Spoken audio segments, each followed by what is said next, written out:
Tetapi persoalan tadi, Ganjar orang partai, tapi kan dia tidak diterima. Gitu. Iya. Dalam tanda petik hari ini, Ganjar bermain sendiri tanpa dukungan infrastruktur partai. Jadi dari sisi elektabilitas dan penerimaan publik, Ganjar itu lahir secara alamiah. Nah, sementara Puan itu kan direkayasa dari atas. Nah, ini kan pertarungan antara kepentingan politik struktural di PDIP dan kepentingan politik massa yang justru ada di Ganjar. Kalau Anda melihat riak-riak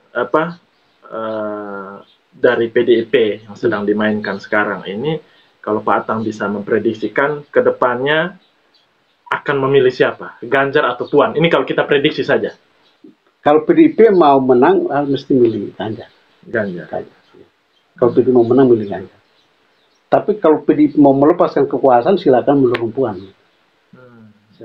Dan PDIP secara internal dia sadar betul bahwa Puan tidak cukup kuat untuk didorong jadi calon presiden.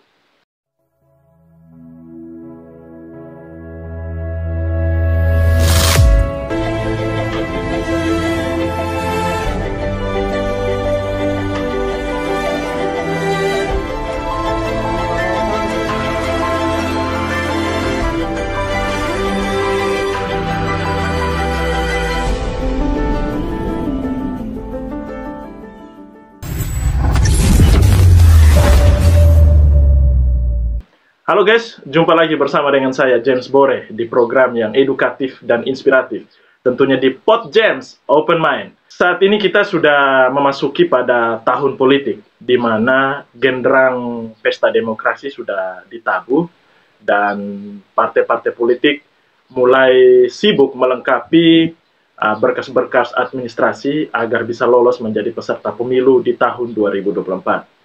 Di tengah hiruk pikuk partai politik mempersiapkan kelengkapan administrasi mereka, justru ada satu topik yang menarik yang menjadi perbincangan di tengah-tengah masyarakat, yaitu siapakah calon presiden yang akan diusung oleh Partai Demokrasi Indonesia Perjuangan atau PDIP, yang saat ini ada dinamika-dinamika yang terjadi.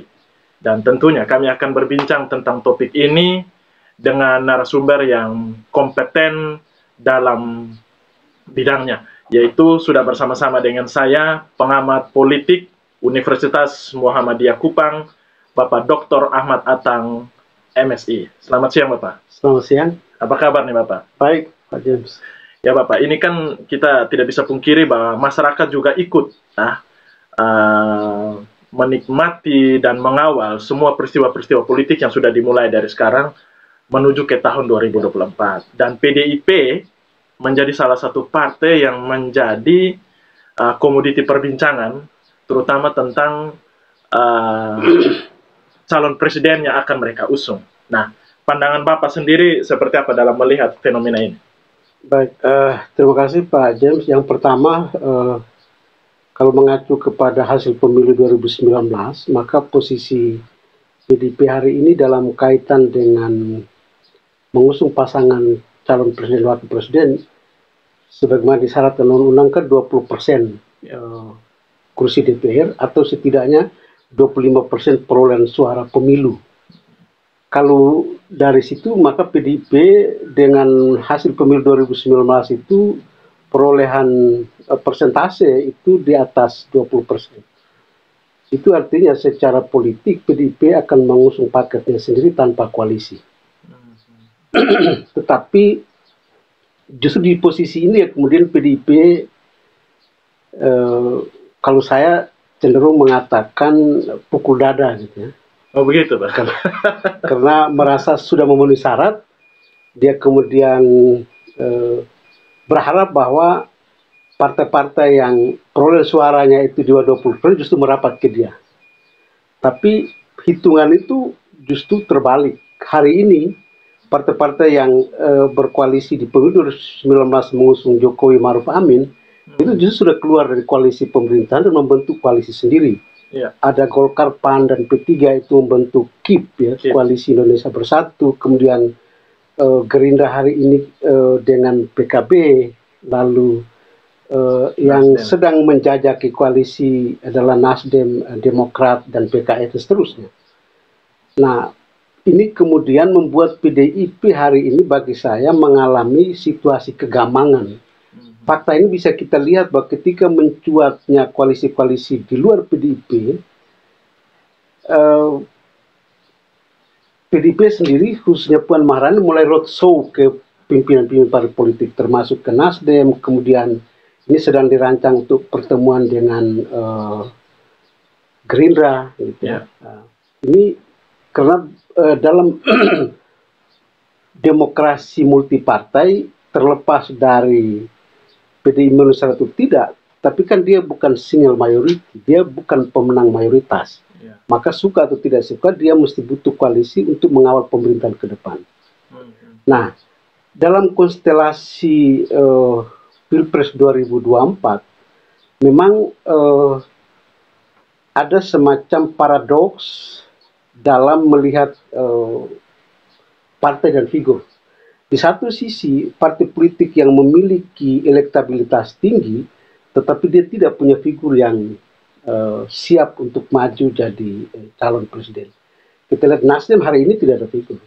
Nasdem tidak ada figur. Tidak ada figur. Gerindra itu sudah memastikan untuk mendorong Prabowo. PDIP justru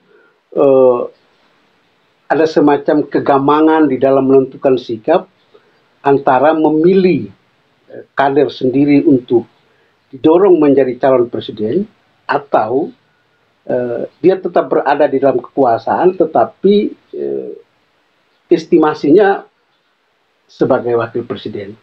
Maka di PDIP sehari ini itu ada dua pertimbangan. Pertimbangan pertama, menyiapkan Puan Maharani sebagai calon wakil presiden dan mereka mencari kira-kira figur siapa yang akan jadi presidennya. Dilihat dari kepentingan partai, setidaknya di antara figur-figur partai yang ada hari ini, ada Prabowo, ada yang itu sebenarnya dulu sudah mulai dirancang untuk 2024 itu kan PDI Gerindra harus berkoalisi kembali. Karena itulah alasan kenapa Prabowo masuk pemerintahan. Itulah alasan. Itu sebetulnya prakondisi untuk bagaimana koalisi PDIP Gerindra didorong terus dengan catatan Puan jadi wakil sementara Prabowo jadi presiden. Pak Atang, mungkin saya potong sedikit. Bagaimana dengan ketika kita melihat satu hal yang tidak bisa dipungkiri bahwa ada Ganjar Pranowo juga yang secara survei dari beberapa lembaga survei selalu menempatkan dia dalam posisi yang teratas. Apakah ini tidak menjadi pertimbangan PDIP untuk bagaimana melihat figur partainya sendiri, kader partainya yang punya elektabilitas yang cukup tinggi? Memang dari awal PDIP tidak menyiapkan figur Ganjar. Ganjar itu muncul secara alamiah memang. Dari awal PDIP itu sudah menyiapkan Puan sebetulnya. Sudah menyiapkan Puan sebagai posisi wakil presiden yang pada waktu itu yang diwacanakan itu adalah Gerindra PDIP. Tapi persoalan kemudian adalah ketika PDIP berada pada posisi wakil, maka kekuasaan sebetulnya bukan ada di PDIP, tapi itu ada di Gerindra. Kalau umpamanya calon presidennya orang partai.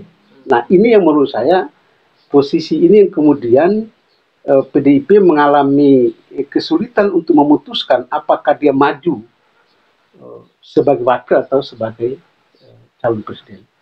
Di sisi lain, saya kira benar tadi yang Pak James sampaikan bahwa hari ini sebetulnya kalau kita melihat posisi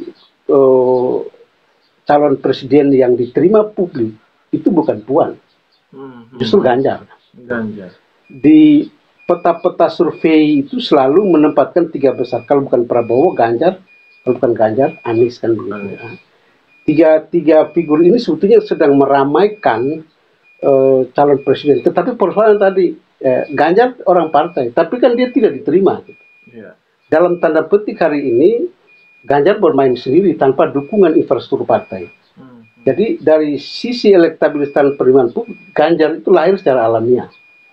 Nah, sementara Puan itu kan direkayasa dari atas. Nah, ini kan pertarungan antara kepentingan politik struktural di PDIP dan kepentingan politik massa yang justru ada di Ganjar. Nah, ini yang saya kira kalau PDIP tetap memasakkan kehendak untuk mendorong Puan dengan pendekatan politik struktural di PDIP, menurut saya ya itu pilihan baik tapi bukan yang terbaik. Pilihan baik tapi bukan yang terbaik. Pilihan baik tapi bukan yang terbaik. Tapi kalau dia, karena di PDIP hari ini sebetulnya sedang melakukan yang beberapa kali saya sebut dengan politik bola bambu gitu ya. Apa itu maksudnya, Pak? Politik bola bambu itu yang didukung itu diangkat, sementara yang tidak didukung itu diinjak gitu ya. Orang bola bambu yang ini yang didukung diangkat terus.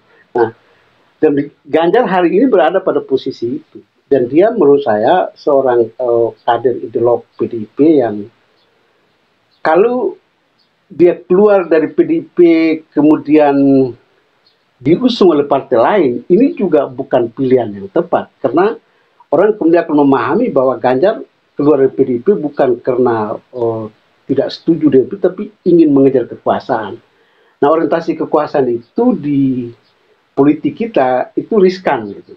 Makanya hari ini di PDIP sedang terjadi friksi antara kekuatan kekuatan arus bawah lebih-lebih di PDIP yang di DPD 1 dan 2 itu justru lebih melihat Ganjar sebagai kekuatan internal PDIP, dan bukan saja orang PDIP tapi justru partai-partai lain juga mengincar Ganjar untuk didukung gitu ya. Saya kira kemarin Rakernas PAN itu juga memunculkan nama Ganjar, kemudian di Nasdem juga memunculkan nama Ganjar, dan hampir Puan tidak pernah muncul di beberapa hasil pilihan-pilihan partai politik gitu ya. Ya, Pak Atang.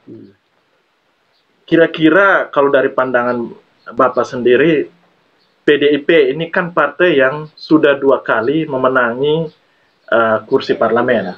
Ya. Bahkan punya potensi besar untuk hat-trick nih. Nah, ketika misalnya di pemilu legislatif nanti 2024, PDIP misalnya tetap menjadi yang nomor 1 dalam legislatif, rela tidak untuk misalnya mendorong Puan hanya untuk menjadi seorang wakil presiden, artinya menyerahkan kekuasaan kepada sosok dari luar kader, kan begitu, Pak? Saya kira ini yang demokrasi paradoksnya di situ. Orang senang PDIP, tapi orang nggak suka dia punya figur. Jadi bagi saya ini demokrasi nggak sehat itu kan. Oh begitu. Anda suka partainya, tapi Anda tidak nyaman dengan calon kader. Anda suka partainya, tapi Anda nyaman dengan calon lain, kan begitu. Jadi, mestinya inheren antara ketika orang dukung partai politik, sekalinya dia dukung figur partai politik. Saya kira demokrasi di negara-negara demokrasi yang mapan, itu antara partai dan kader partai itu satu kesatuan yang menjadi atensi publik gitu. Sementara kita di Indonesia kan beda. Orang suka Anies, loh Anies kan bukan orang partai. Nah, jadi itu satu sisi. Jadi ketika memang hasil survei beberapa lembaga survei itu justru menempatkan PDIP sebagai pemenang di pemilu 2024. Tapi kan kemenangan politik parlemen itu tidak inheren dengan keinginan untuk mendorong kader sendiri ketika maju di pilpres. Satu. Yang kedua, kemenangan PDIP di pemilu 2024 itu bersamaan dengan pilpres. Maka hari ini dia mesti menentukan sikap. Bahwa saya, kalau kita bukan pemilu dulu baru pilpres kan. Kalau pilpres dan pemilu itu dia jalan bersama, maka dengan perhitungan hasil bahwa dia menang, itu kemudian dia tidak memaksa diri untuk mendorong Puan dengan tingkat penerimaan publik yang rendah. Bagi saya berisiko. Ini bukan beresiko, justru bunuh diri gitu. Bunuh diri. Ya, Pak Atang, ini kan kita lihat dulu pernah ada yang kita kenal dengan perjanjian batu tulis ya. Di mana PDIP dan Gerindra sepakat untuk mendukung Prabowo kan suatu saat nanti untuk jadi calon presiden. Tapi dalam perjalanannya akhirnya Jokowi yang didorong kan seperti itu. Nah, kalau misalnya dalam perjalanan PDIP tidak bisa mengabaikan elektabilitas Ganjar yang terus naik dan pada akhirnya mendorong Ganjar untuk jadi calon presiden dari PDIP, ada resiko tidak mungkin pecah kongsi dengan Gerindra? Yang pasti mereka sudah pecah kongsi. Oh, begitu. Sudah pecah kongsi. PDI Gerindra itu sudah berkoalisi dengan PKB dan mendorong Prabowo. Sementara riak-riak PDIP Gerindra ini kan nggak muncul hari ini. Apalagi ketika kita bicara tentang kalau mereka ini desain, ya katakanlah batu tulis ketika Mega dengan Prabowo di 2009 gitu ya. Kemudian 2014 dia dorong Jokowi gitu ya. Kemudian di 2019 walaupun Prabowo kalah, tapi justru dia bisa digiring masuk di kekuasaan dengan skenario mempersiapkan Prabowo Puan. Tapi ini nggak mengkristal di bawah. Gitu. Ini tidak menjadi sebuah desain politik PDIP Gerindra. Mestinya mereka sudah putus, sudah final soal pasangan calon. Kalau desain Gerindra PDIP yang di awal di batu tulis itu kemudian dikonkretkan untuk Pilpres 2024. Tapi kan ini kan tidak. Gerindra justru mencari pasangannya sendiri. Gerindra justru mencari partai koalisinya sendiri. Karena itu tadi PDIP merasa bahwa dia di atas kertas dia berada di atas angin.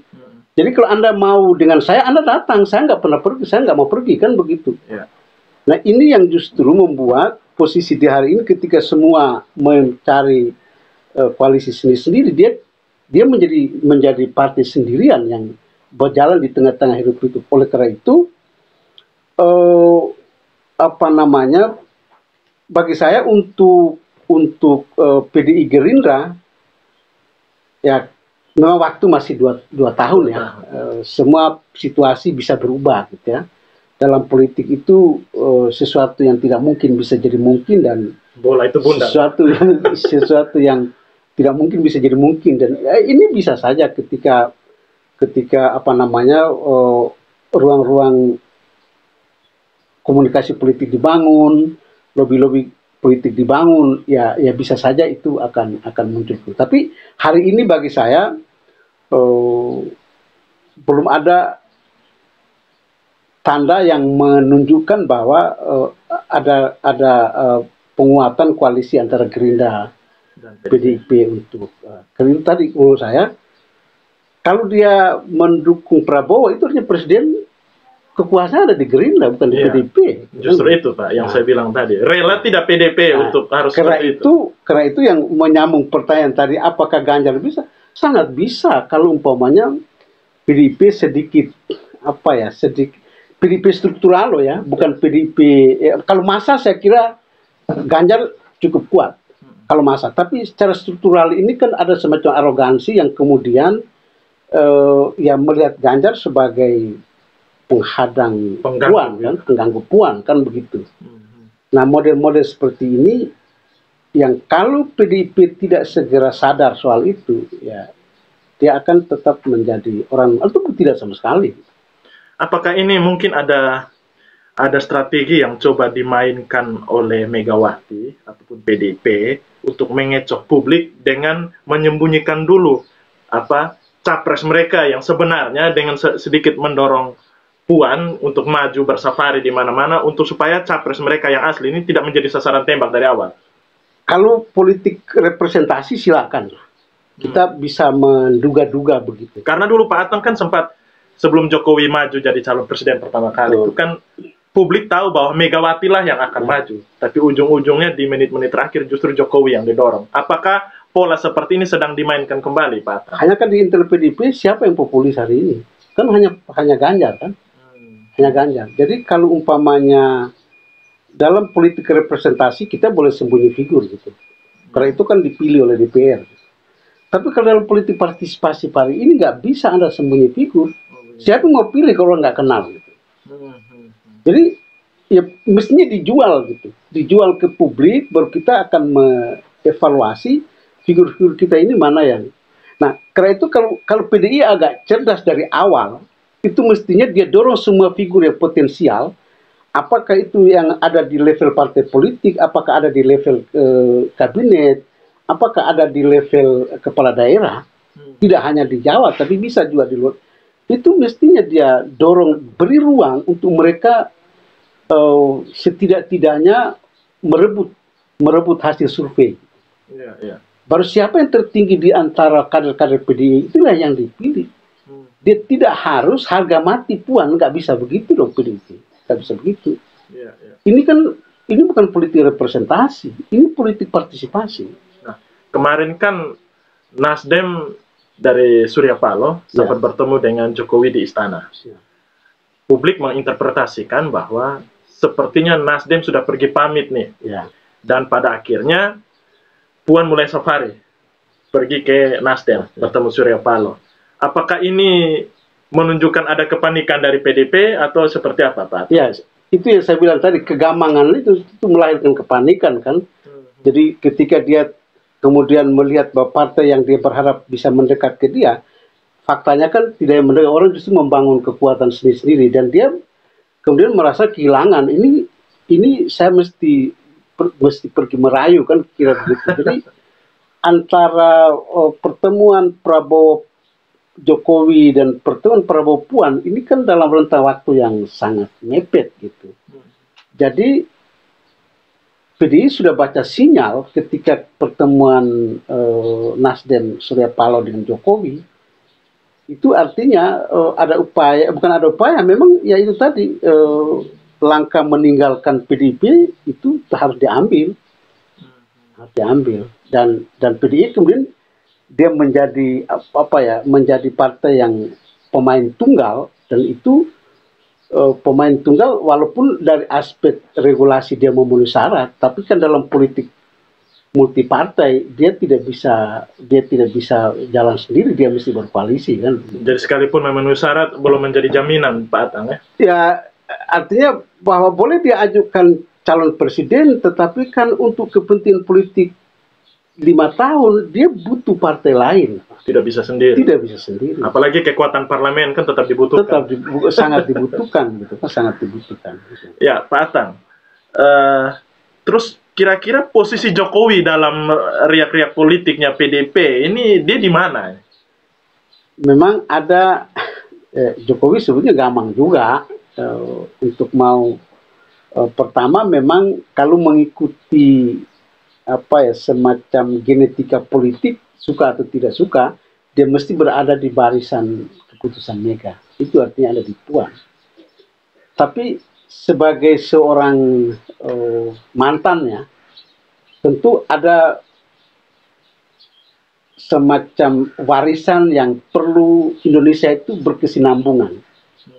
Itu tentu dia mesti meletakkan figur yang bisa melanjutkan apa yang dia rintis selama 2 periode. Nah, ini kan karena di demokrasi kita ini kan bukan repelita yang orde baru gitu ya. Jadi siapapun presidennya dia tetap jalan kalau kita punya GBHN. Tapi kan hari ini siapapun presidennya mengelola negara itu berdasarkan apa yang dia mau sesuai dengan visi misi kan begitu. Jadi itu kan sangat personal sekali. Kalau dulu kan sangat institusional kenegaraan karena memang kita punya GBHN. Dan pikiran-pikiran Jokowi itu kan harus terinternalisasi oleh siapa yang melanjutkan. Nah, ini secara simbolik itu Jokowi belum memiliki semacam yang bisa dibaca publik bahwa dia akan kemana gitu. Iya. Tapi sesuatu hal yang pasti bahwa dia tetap ada di dalam koridor PDIP. Apakah itu PDIP struktural atau PDIP kultural kan begitu. Nah, Pak Atang, apakah seorang Jokowi yang saat ini adalah presiden punya followers atau pencinta Jokowi begitu besar, bisa tidak dia mampu tidak dia turut mempengaruhi keputusan PDP? Sangat bisa. Sangat bisa. Hanya mungkin momentumnya belum. Momentum yang belum, karena biar bagaimanapun waktu 2 tahun ini kan ya bukan waktu yang lama gitu ya, tapi juga bukan waktu yang singkat. Karena itu saya yakin bahwa Jokowi selalu bermain pada wilayah momentum politik. Kapan dia harus memberi sinyal dan kapan dia harus membuat sebuah pernyataan politik verbal, dan hari ini semua orang melihat Jokowi itu berada di bayang-bayang Mega. Itu artinya apa yang dimaui PDI struktural itu juga yang mungkin dimaui Jokowi hari ini. Tapi ya mudah-mudahan dalam waktu 2 tahun ke depan tidak terlalu lama, saya kira Jokowi bisa memutuskan kira-kira siapa sebetulnya. Bagi seorang kepala negara yang apa namanya akan mengakhiri, itu tentu ada figur yang mewarisi, ya. Mewarisi untuk melanjutkan program yang belum selesai dilaksanakan. Dan saya kira Jokowi tahu siapa dia, kalau walaupun dia belum di permukaan itu dia belum memberikan simbol-simbol seperti itu.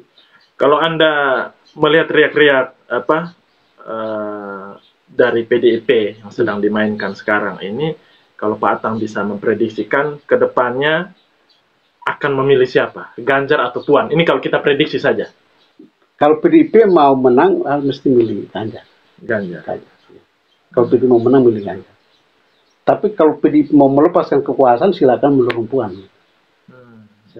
Dan PDIP secara internal dia sadar betul bahwa Puan tidak cukup kuat untuk didorong jadi calon presiden. Tidak cukup kuat. Oke. Terakhir, Pak Atang, closing statement secara singkat. Yang pertama, bahwa pemilu 2024 adalah pemilu yang kita berharap mengakhiri transisi demokrasi. Oleh karena itu, transisi demokrasi ini harus diikuti dengan bagaimana meningkatnya kualitas demokrasi. Maka siapapun presidennya, ya, kita berharap PDIP cerdas dalam menentukan figur, lalu masyarakat sebagai pemilik kedaulatan itu harus mengawal proses politik sehingga Pilpres 2024 itu benar-benar melahirkan figur atau pasangan calon presiden wakil presiden yang gabungan antara politisi nasionalis demokrat. Nah, itu yang lebih penting karena perpaduan demokrat nasionalis demokrat itu yang menjaga NKRI. Oke, baik, terima kasih Pak Atang. Terima kasih. Oke guys, demikianlah bincang-bincang kami dengan Dr. Ahmad Atang yang sudah berbagi pandangan-pandangan politiknya terkait riak-riak politik yang sedang terjadi, terkhususnya di tubuh PDI Perjuangan. Ya, semoga pemilu ke depan ini akan berjalan kondusif, tidak melahirkan perpecahan ataupun pengkotak-kotakan di tengah-tengah masyarakat. Dan semoga diskusi kami ini bisa menambah referensi dan wawasan Anda yang sedang mengikuti jalannya pesta demokrasi ke depan ini. Oke, itu saja. Saya James Bore bersama Bapak Dr. Ahmad Atang, MSI. Pamit, sampai jumpa.